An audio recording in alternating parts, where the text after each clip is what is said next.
commemorations have been held around the world on the first anniversary of Russia's invasion. Ukraine's allies have pledged fresh aid, including the United States. And joining me live is Republican strategist John Jordan. A very good morning to you, John. President Biden made a surprise visit to the Ukraine on the anniversary of the invasion. What did you make of that? I thought it was a very effective act by President Biden. It sent shockwaves throughout the Russian media and the Russian information space, and I think reminded the Russians, made very clear that the West is in this for the long haul. Now, President Biden is being rightly praised for this, but at the same time, it wouldn't kill him to go to the U.S. border where we have fentanyl and unchecked immigration, illegal immigration happening, or to even go to Ohio where the spill happened. So I think, in fairness, President Biden should be praised for this, but a president should be able to walk and chew gum at the same time. It was an extraordinary moment because so much went into it prior to him arriving. It would have been a lot of people working on it, and it's a real signal of total commitment from his administration.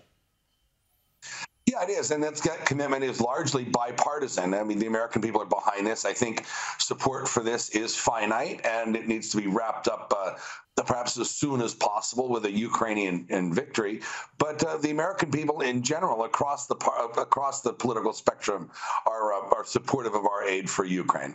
John, there's been some critics. Ron DeSantis was one of them.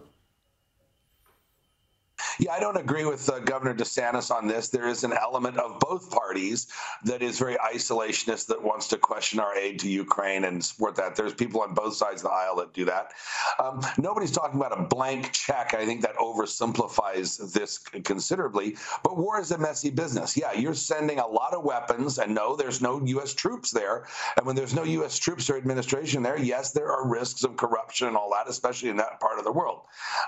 We did the same thing during World War II. You just have to fight the fight and do the best you can in terms of making sure that resources are allocated proportionally, but you can't let perfection become the enemy of good enough here. It's interesting because he's trying to position himself for a much higher office. He needs to be very careful in and around his rhetoric, doesn't he? Yes, Governor DeSantis is a very thoughtful, smart guy. He's a naval officer, as I was. He's talking about a blank check, and nobody wants that. People want to make sure that the Ukrainians are using these resources appropriately, and that corruption is, in fact, being rooted out in Ukraine. And it looks like President Zelensky has made meaningful steps in that direction, but there's a long way to go. Donald Trump had a good week. Yeah, I mean, he went to East Palestine. He stole the headlines. The administration really stepped on a rake with this whole Pete Buttigieg sending them 20 days late. There's an outrage in that part of the country about the federal government's response. Pete Buttigieg's visit there was a joke, and it was a political disaster. Even if it had been on time, his press conference was a disaster. He was undercut by the chairwoman of the National Transportation Safety Board. This could be for President Biden kind of the disaster that Hurricane Katrina was for President Bush 43 in Louisiana a few years ago. And it was interesting to hear Donald Trump, and he's doubling down on the whole Russia invasion of Ukraine. He said this would not have happened if I was in charge. And that seems to be one of the things that he's really pushing and pressing at the moment. Well, yeah, he has a point there. The President Obama and then Vice President Biden refused to send Ukraine lethal aid or weapons during the entire Obama administration.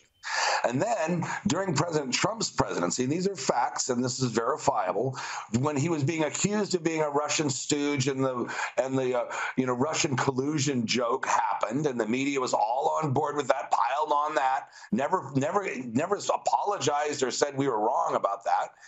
While that was going on, President Trump actually sent lethal aid to Ukraine. And you want to talk? I'm a Russia expert. I speak the language, know these people very well, have studied them. If there's one of two pain points in dealing with the Russians. One is undercutting energy prices, which is at the heart of their national economy.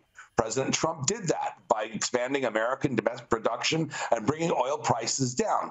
That is a big deal to the Russians. And second, he sent lethal aid to Ukraine, which Obama never did. So in terms of substance, in terms of really going after the Russians and sending Putin a message, Trump actually did that. And so he is kind of being vindicated right now. And no, in looking at how Biden abandoned Afghanistan and cut and run in the middle of the night in front of friend and foe alike, President Trump wouldn't have done that. And President Trump had sent lethal aid to Ukraine. So former President Trump has a point here that no, it probably wouldn't have happened on his watch, but for the fecklessness and hypocrisy of the Biden administration. Yeah, he is distorting history a little bit in some of his comments, but we don't have time to go there. Marjorie Taylor Greene has again publicly called for a national divorce between red and blue states. So there are loons on both sides of the political aisle. Here we had, example, Alexandria Ocasio-Cortez, the leftist, extreme leftist from New York, going after the Japanese because they are insufficiently accepting of LGBTQ things to her liking. You have Marjorie Taylor Greene saying her goofy things. The thing is, yeah, there are loons on both sides of the aisle, and people need to realize this on both right, no matter which party you root for. But, you know, at the end of the day, what's concerning to me is that the media always jumps on when a Republican loon says something, and then they ignore it when a leftist loon says something. Like, for example, when Steve Scalise and the Republicans were shot at the baseball game, that got thrown under the that was done by a leftist, a Bernie Sanders supporter, and that gets shoved under the rug. But yeah, Marjorie Taylor Greene said a loony thing here, and it's being jumped on by the media. But I wish the media would cover the loons on the left with the equal vigor.